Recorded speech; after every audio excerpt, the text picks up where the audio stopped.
I began dancing when I was a young freshman. I grew up in Detroit, and I was a student at Wayne University, as it was called in those days, a city college. And a friend of mine, a young composer, brought me to this so-called modern dance class. I didn't even know what it was. He said, "I think you'll be interested in this, Joe." And it was very exhilarating, really exhilarating. And I thought, so this is what you can do with your body. This is really exciting. And I couldn't walk for a long time afterwards. And I attended many classes at Wayne University, and I didn't think I was going to become a dancer, but then it was a very good way of expressing yourself. And then I changed. I switched from Wayne to University of Michigan in Ann Arbor, and there was an active dance thing going on there, not a dance major. A woman named Ruth Bloomer, we called her Rusty Bloomer, she had long red hair. She encouraged, there were many guys around, and she encouraged me to take all the classes, and I did my first choreography there. I think my first dance was called Adolescence. So I was there at University of Michigan for 3 years with the dance club doing concerts. I was a major, there was no dance major, so I took a major in speech and a minor in drama. Music was my first love, actually. As a high school student, I went every week to Orchestra Hall in Detroit as an usher, every week. So Rachmaninoff come and play, other great ones come and conduct and play. And then dance began to gradually come over and be alongside of music. And I heard Doris and Charles and their company were performing in Buffalo, 1940 I think it was, and I had a friend of mine drive us in dead of winter to see them perform, and that was thrilling for me, my first look at Doris and Charles. Then we got wind that the Humphrey Weidman Company was giving a scholarship, offering a scholarship. If you gave $1,000, you could send anyone you wanted for a whole year of study. I took the audition for with the Michigan Dance Council, it was called, and I don't think there was much competition, but I got the scholarship and approached a wealthy lawyer who gave money to artists and got some money to get started my first year, and went sailing off to New York, thrilled. And there I was, sweeping floors and taking class every day with Doris and Charles, answering telephone calls, helping Doris prepare for a summer course she wanted to give at the studio, and really immersed in this thing that I was doing. It was thrilling. Eventually, I joined the company a year later, and there were all those great dances I was appearing in, Shakers, With My Red Fires. Doris created a new piece called Inquest. It was a piece based on a newspaper writing that she had seen about a cobbler and his wife and son who had died of starvation. I should backtrack, though, because there were 2 exciting summers I had at Bennington College when I got a scholarship to Bennington School of the Arts, as it was called then. And in 1940, I took a Graham intensive and took classes with Louis Horst in his pre-classic forms. That was a great experience. Louis and I got to like each other, and I always had a good sense of structure, which he always demanded. I took classes with, I enrolled in Eric Hawkins' class, who was just beginning to dance with Martha, and he kicked me out. He says, "You have no technique, not adequate technique," and okay, that was it. And Bessie Schoenberg, and I forget, maybe those were the main things. And in 41 I returned, and Doris and Charles were there. And she was working on a piece called Decade. It was kind of a political, somewhat angry work on how big business was in control of the arts in America. And there's a narrator with words. But the great thing about Decade, I don't think in the end it was successful, was that she and Charles recreated dances they had done in the last 10 years. And there was Charles's Sunken Cathedral to Debussy. They did a piece they had done some years before in the 30s to Scriabin. Other things were done like that, and that was kind of marvelous seeing those older pieces. And then, of course, Humphrey Weidman, 40 to 45. And then Doris had to stop performing. I remember as I talked to you, there was one time she fell on the floor, and we didn't know that she had hip trouble, and she stopped performing.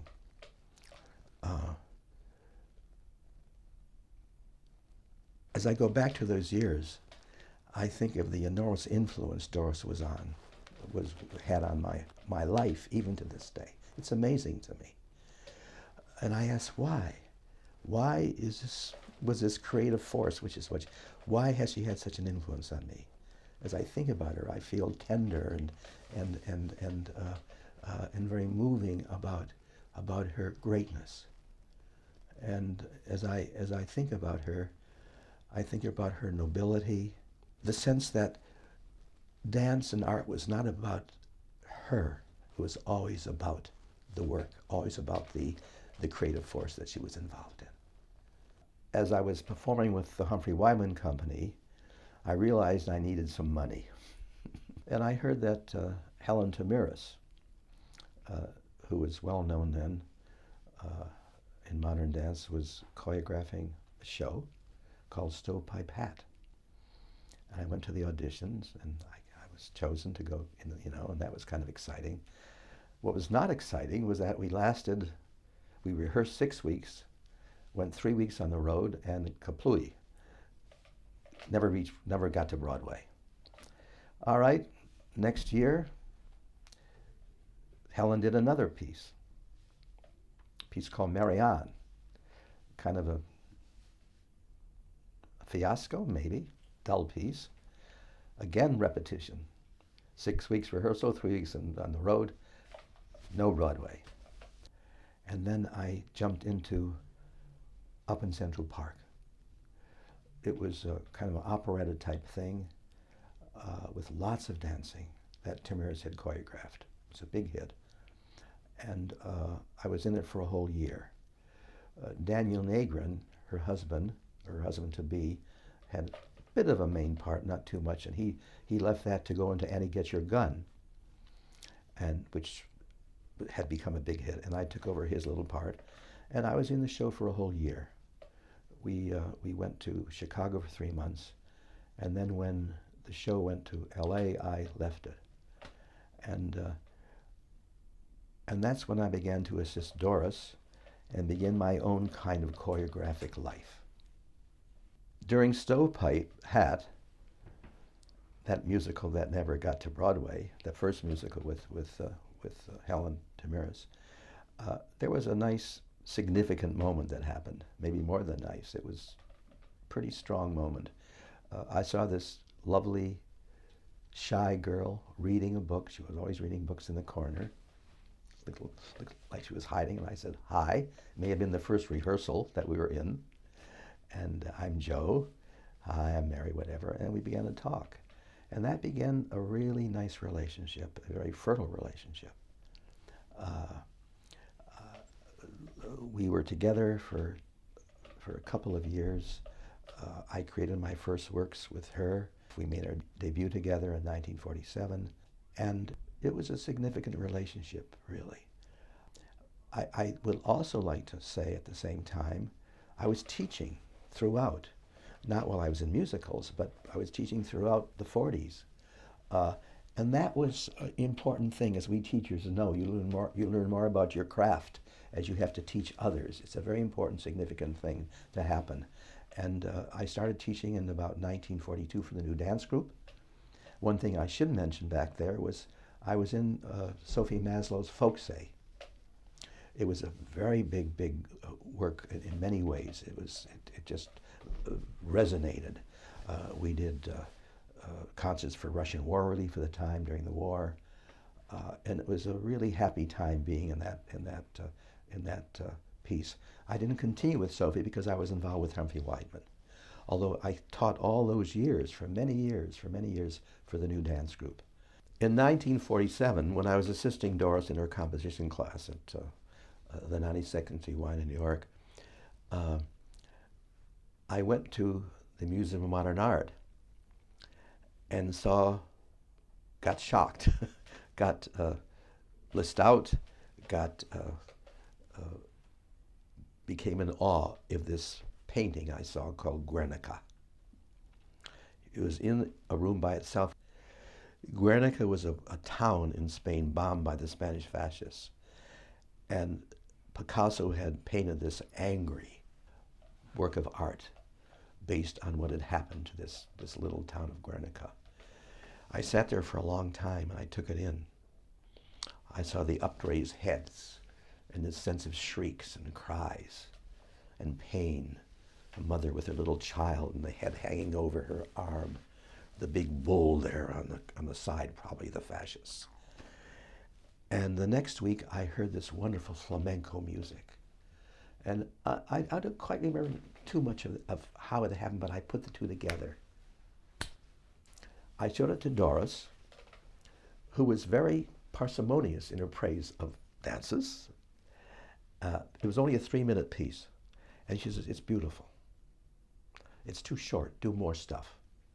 So I went back to the studio with Mary, and I created a solo for Mary and a solo for myself, based on themes, which is very a backwards process. Usually you do the solos and the duet, based on the themes that had come into this duet. The duet just poured out of me.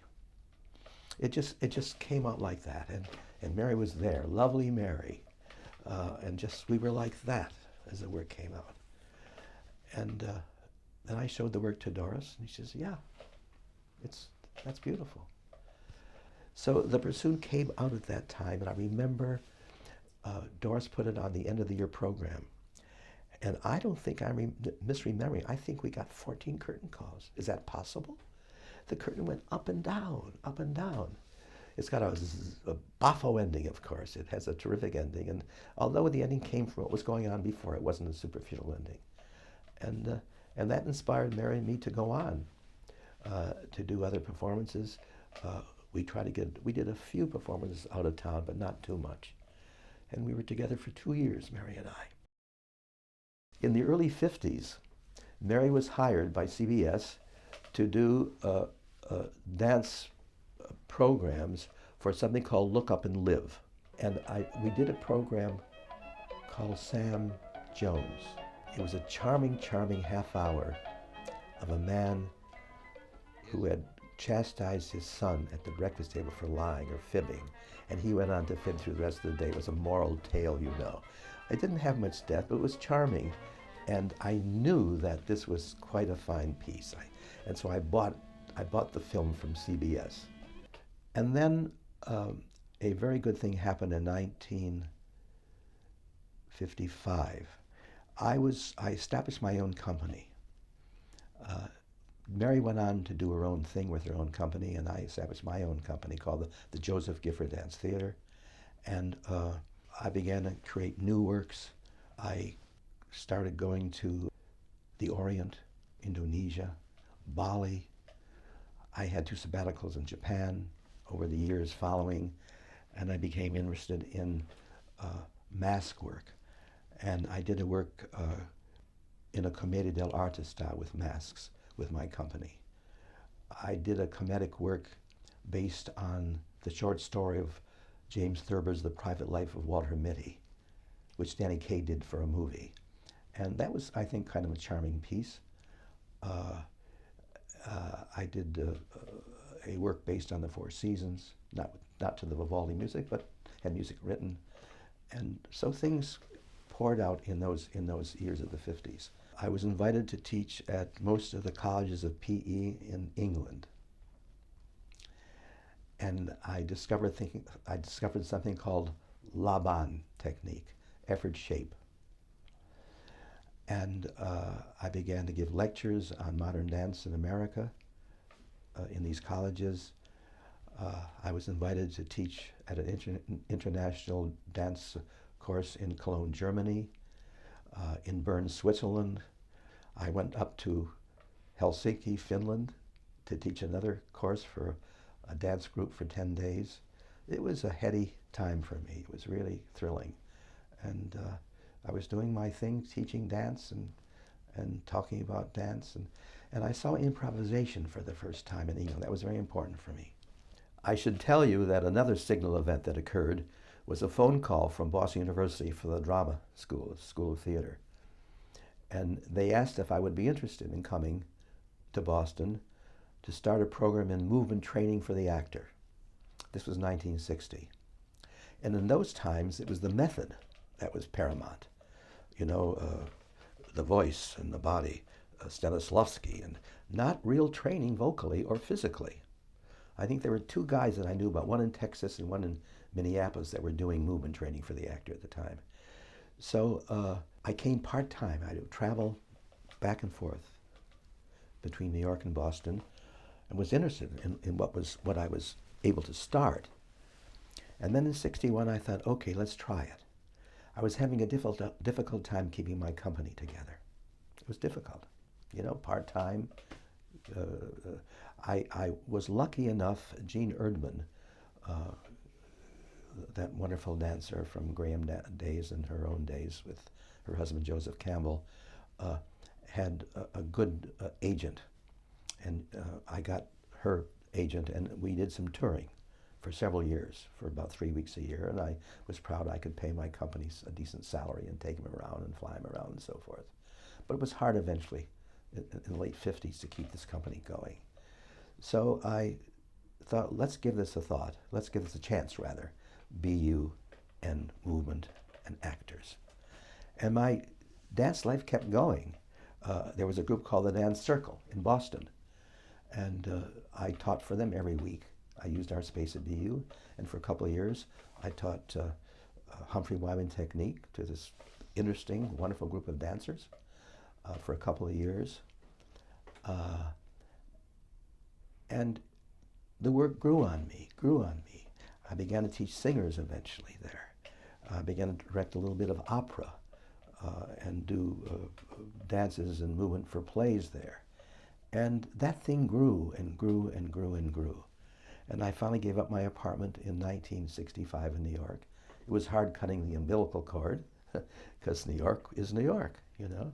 And but I gave Boston a chance, and I finally began to live a good life there too. A rich life of all. Boston's a very fine cultural city. And my musical life still, you know, I was teaching singers and going to the symphony there and the museums and a really fine city. When I retired in 1985, I could have gone on, but I thought maybe this is it. This is the time to leave. There are other pastures to go to. I got a phone call from a man who turned out to be a real good friend of mine, Don Tulane, who at that time was vice president for the American Symphony Orchestra League. He said, I hear we need someone like you to work with conductors. And I thought, conductors? I've seen them conduct. I've seen the self-importance, the ego. And I thought, okay, let's give it a try. And I remember going to Severance Hall in Cleveland, where they were doing a 4-day workshop. And God bless Don. He took the class. He lay down on the floor with the 40 conductors, took these exercises I was giving for stress release and renewal, whatever. And then I began to give improvisations, as I did with dancers, carefully. I couldn't threaten these conductors. Some were threatened, some were not. And Don realized there was more to my teaching than getting him to stand straight up on the podium. And that began a marvelous journey for me. It was marvelous. And it's still going on. I now work with musicians and singers and various musicians, as well as conductors now. Because I've discovered, and we've discovered, some of us, that the principles I've been working with for many years seem to thread through all of performing. I work with public speakers recently, too. The body is the envelope of your past, of your history. And that locks up into the body many untoward experiences. So I've been wise enough now to start very simply with tension in the body. And as the tension leaves the body, and you go to a place of what I call a more neutral, open vessel, then you begin to leave the past behind and go to the present moment. And you open the body-mind to allow the inner and outer to become one.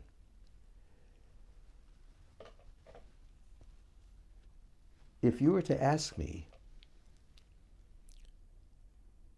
what the main goal in my teaching is at this point, for dancers, for everybody, is how do you get to a place where you no longer sing the music, but the music sings you? There are layers in performing and dancing.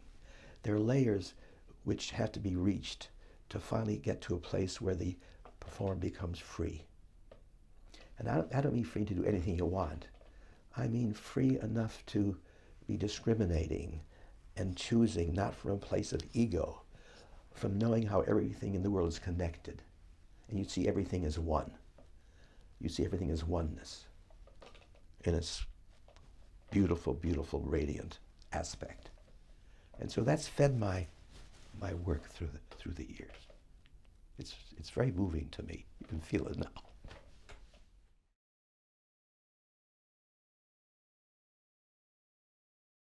The pursuit was really hard. We've talked about this a lot with different people, who came and saw the piece, and my family or students, and that people trained differently in 1947 than they do now. It's the energy is different. I felt I had to be much more bound. In technique today, I feel like it's a lot of where's the initiation and what can I release while I'm engaging something else. And I felt like 30 seconds before I came on stage, I engaged everything. And it stayed engaged until the curtain went down. Even through the bows, everything had to stay engaged. So, what that did from the very first, I take 4 or 5 steps on stage, and my quads were already shot. I hadn't done anything. And then the quick steps to the side with the leg jutting out. I just felt like there had to be so much energy in it to convey the breadth of what the piece is trying to convey, which is, surveying a massacre. And how can I go out there and show the audience that I'm looking at, bodies and rubble and destruction if parts of my body are relaxed? That it wouldn't allow the message to be conveyed. It wouldn't allow the meaning to come through. So I was out there and I had to be engaged, but that's, the first 10 seconds of the piece, and I'm ready to go take a break. Mm-hmm. So, and then it builds and builds from there. The preparation, definitely the week that we rehearsed it and got it ready. I remember there were times when we'd be doing something and my quads would just stop and I would fall over, because I didn't want to not keep going. I needed to keep going and to make sure I could do the whole piece. And sometimes that meant going until I actually fell over. But I just got back up, tried to pick up where I fell down. But it definitely, just the bound energy of the piece put me in a different time period. Yeah, the time period in which The Pursued was created, Doris Humphrey and Martha Graham were rivals. And in the very first day of rehearsal, we were doing some movement and Joseph called me out immediately. He said, "You're a Graham dancer, aren't you?" And I was shocked that it was that recognizable, especially because I thought that the training would really help me to do his work. I thought that because, we're talking about very similar time periods and the aesthetics share that interest in attenuation and real engagement of the whole body at once, that all of my Graham training would help me. But what instead I found was that because those two women were rivals, there were actually some incredibly subtle differences between Graham's movement technique and the Humphrey technique that Gifford was using a lot in his work. And those subtle differences were definitely my challenges throughout the whole process. And even the week before the shows, Joseph sent me an email reminding me not to contract my chest, just to contract my core a little bit lower. Apparently Graham's contractions coursed through the body in a way that Doris did not feel, nor did Joseph Gifford, apparently. Yeah. But I do think that my Graham training helped me a lot in terms of having strong quads and that core connectivity that is required for this kind of work. It was an extremely challenging piece to learn and perform, especially because the repertory that we do at the Chamber Dance Company is so vast.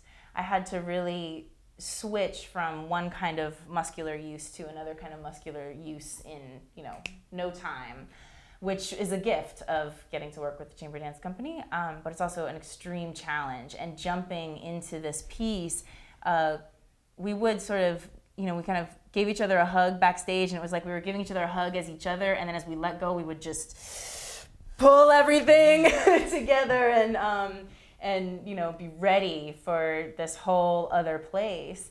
I did find that even though in this particular program, I personally was performing The Pursued right after performing a piece by Loli Fuller, in which the lights and the costume are a huge percentage of what the dance is. I still found that even in The Pursued, where the costumes are relatively simple, the lighting is relatively simple, there was a wonderful thing when we moved from the studio onto the stage with the costume, with the lights, where that opportunity for the dance to become alive and for the audience to be transported from their own seats to this other time period made the rigor of the dance so worthwhile that it certainly didn't become easy, but it sort of returned to Joseph's intentions about it being a pleasure, even though it was such a horrible, even though the subject matter of the dance was so horrific. The opportunity to perform and to share is such a gift and I felt that very clearly in performing his work, that the relationship between the performers and the audience is very clear. We weren't trying to be aloof and to have this huge fourth wall. Instead, we were really trying to communicate something as clearly as possible to the people who were watching us. When we started rehearsing the piece, we used the full stage space, the full dimensions of the stage, the full floor. And it felt unconnected. There's something about using the entire space on the floor that felt disconnected. And at some point, I don't remember whose suggestion it was, we decided to close the space in a little bit, make the floor a little bit smaller. And something happened at that point. The man solo felt a little more frantic. I didn't have as far to go. So energy was being bounced off or ricocheted faster or quicker or with more energy. It was taking the same energy and closing it into a smaller space. So like condensing gas into a smaller amount of space just heightens the energy or heightens the density of the emotion. And I remember running the duet then, running the flight, then in that smaller space. And all of a sudden it was, oh, Catherine's over there. Where before we were almost too disconnected, her energy didn't quite make it to me. And we were apart, but once the piece was brought a little bit in, once we closed that space, I could feel her energy radiating off me, and I said, oh, now we're in the space together. Now we're seeing things together. Now we're telling a story as two people together. One thing that I found really interesting about the piece was that it was actually created as a response to the painting Guernica. So it was a response to an artist's response to an event, rather than an artist's response to a specific event. And that sort of stepping stone of abstraction was one that I thought was really, really interesting, and that I think allowed the piece to take on a representational framework that made it currently very provocative, because it wasn't necessarily about the events that had happened in a specific space and time. It was about this human response to tragedy and horrific events. And certainly in our culture right now, we have tragedy and we have horrific events. So there was something in those stepping stones of abstraction that I think made the piece really accessible now in a way that was really sad, certainly. I'm sorry that our world has so much tragedy still. It's an unfortunate thing that something so horrific is such a timeless theme.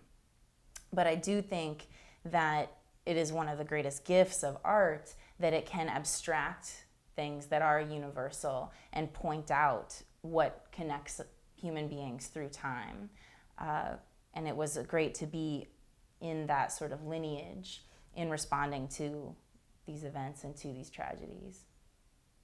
Working with Joseph Gifford was a real treat. It was a real pleasure. I think that the other people who are choreographers who I've learned dances from, who are around his age, so in their late 80s, there's a certain sadness that tends to overcome dancers as they get older because they can't continue to dance fully. But he, through his life choices, somehow managed to avoid that path of disappointment. And in working with him, he was so full of joy at being able to share what it was that he had created, that it was really exciting, and it was a pleasure the whole time, because he started out presenting the piece as an offering to us, and it stayed an offering the whole time, whatever level of learning it we were at.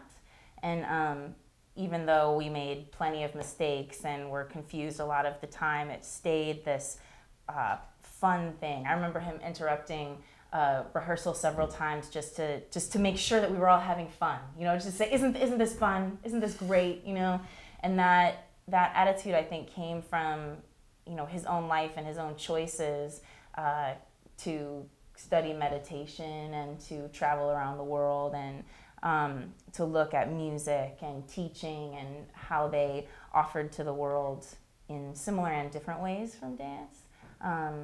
So he had a real satiated sense of self from which he was really able to give generously as a choreographer and then as a director towards us.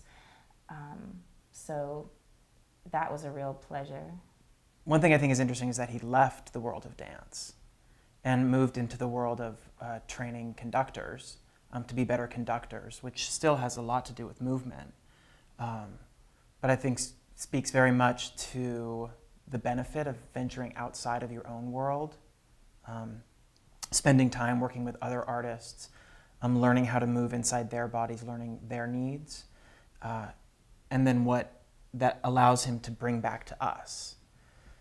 You know, every world, every discipline has its own politics that I think if you spend too much time in, you get sort of bogged down in the politics of that discipline.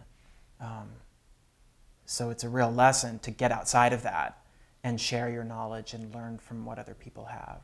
The other thing that spoke to my experience, my history as a dancer was his use of the phrase "the dance" with capitals on both the T and the D.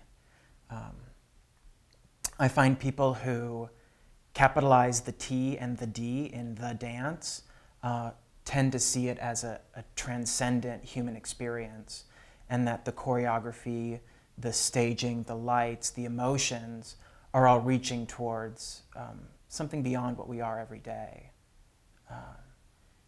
And he brought that to us, and that was really special for me. That is something that I had in college. We learned the dance. We did the dance. And sometimes you end up just doing the dance, you know? Sometimes it's lower cases. You know, for lots of reasons. Sometimes, you know, the show has to go up, or you just don't connect with the piece, or, you know, maybe it's just that the choreographer has lost the dance inside of them. So it's hard to pass that on to the dancers. The dancers are both lowercase. But, you know, when a choreographer is able to come in and still be in touch with the dance, the human experience behind the dance, it's a real gift to the dancers for us. There are two things that Joseph said in the process of setting the piece that I will never forget. One was the first day when we came into rehearsal, the very first thing that came out of his mouth was, "I teach going into the unknown. Are you ready?" And I just thought that was such a fantastic invitation, you know, and it connects, I think, to what you're saying about his full experience of what we were about to do. That it was not about learning steps, it was not about learning choreography, it was really about going somewhere new for all of us, himself included. And the other thing that Joe said that will always stick with me was one time we were running the dance and he was giving notes and he was correcting us and telling us, to do things differently. And then he'd given like 6 or 7 notes, and then all of a sudden he stopped and he said, I am not telling you what to do. I'm just opening the door. And that was such a great turn in my own mind. Dance is so much about discipline, and there are so many people telling you what to do all the time, that it was a really incredible gift to have someone be like, this is a suggestion and an opportunity, not an obligation. And he really sort of had that attitude about the whole of the piece, and that's why also it was such a great honor to work with the actual choreographer of the piece, because there were several things that just did not make sense on my body or did not work for Betsy or for Matt or David or various people there, and he was there and able to see that and able to maintain the intention of the movement, but allow us to, in some cases make a completely different shape, because he knew what the intention was and he knew how to keep us, adhered to that intention, but was not attached to the shape of what he had done, and was really open to allowing the new bodies to restructure the pathway to the original intention. And that was a really exciting thing to have the opportunity to do, which is really different. I think when pieces are handed down and someone has, the rights to teach the piece, they don't necessarily have the right to change the shapes in the choreography to get at the intention. So then reconstruction and reinvention take on a really different meaning and level. So it was a real gift to be able to work with, Joe Gifford himself, and to know that that the roots of all the choreography was sound, even though some of it appeared on us, for the first time in some ways. Kind of going off what Catherine was saying about working directly with a choreographer in a process, especially, it's probably not true for all choreographers, but it was true with Joseph, is that two seemingly paradoxical things are not necessarily a paradox. So with someone else, or if I had been learning this from someone who had done it and learned it from him, notes like, don't put the emotion in your face. There's no emotion in your face. And then you come back the next day, I need more emotion in your face. Right? In a lot of places, that's a paradox. Those are contradicting notes. But in my mind, throughout the whole process, those were not contradicting notes. Mm. They were both 100% true. And it was my job to figure out where in that middle ground of not the artifice of an emotion in my face, but the reality of the emotion coming through my face. Right? They're both true. Don't put the emotion in your face, put the emotion in your face. And it's my job as a dancer to figure that out, to be smart about that, to play that line, to stand on that fence and fall one way or the other. And that's something that I don't think you can get with someone setting the work. I'm sure you can if someone generations down is resetting the work, but often the answer is, well, let's go look at the video. And this, frequently, it wasn't look at the video, it's just here's the information that's still embodied in him, what he still knows about it. Even if the physical ability is not there to execute it, the knowledge of the intent is still there. And that's what we worked with, the intent, and how the intent or the message to be communicated physicalized itself. And because we started with intent, not choreography, those contradictions sort of melted away. And some of those contradictions, I think, are very much what is lost in dance history when it is written down and recorded. Because I had a similar experience with Joe at first saying, Catherine, don't personalize it. Just do the movement and let the movement tell the emotional story rather than the emotions coming out of yourself. And then by the end of the process, he was instead saying, make it your own. And just like the idea about the emotions in your face, like those things are kind of contradictory. Don't personalize it, but then make it your own. But what it did was help me to understand that when we read in dance history that they were trying to allow the gestures to create the form, and the meaning to come from the form and the structure of the dance, that is not coming from a vacuous place, that the structure of the dance is made on feeling human beings who are alive and breathing, and that the form was not separate from personal experience for him. So there were these steps that I needed to take to sort of purify my emotional relationship to the dance, allow myself to, not personalize it, understand the form and the structure, let that inform me. And then once that had informed me, then of course that structure is in dialogue with who I am now. And so then you have to sort of re-invite yourself, into the piece. And that's a really different way of working than a lot of the other choreographers that I've worked with, who are asking for either emotion to guide the form, or if they say don't personalize it, they mean it because it's a postmodern structure and it has absolutely nothing to do with you and never will. So there's sort of those polar ways of working, and he had this really beautiful middle line, which he said he got from Doris Humphrey, that he had learned from Doris Humphrey. So I imagine that's sort of part of that canon of dance history, or that chapter, that period. Working with Joseph was incredibly inspiring because he had so much vitality, and he was really a role model during the time that we were working with him. I would just love to be 88 and have that much life in me and that much joy and pride in what I'm doing. Every day that we came in, he was excited to work. And that again is different than a lot of choreographers that I've worked with, where the dancing and the rehearsing and things like that have a tendency to become a job. And it seemed very clear that dancing and choreographing had never been his job. It had always been his joy and his passion and something that he loved. And it was really exciting to work with someone who you walked in the door and it was about the discovery and what was going to happen that day, and it was new and it was exciting, and it was never a have to. I never felt with Joseph Gifford that we had to be there. I always thought that we got to be there, and that was a really that was a great gift that I got from him as well.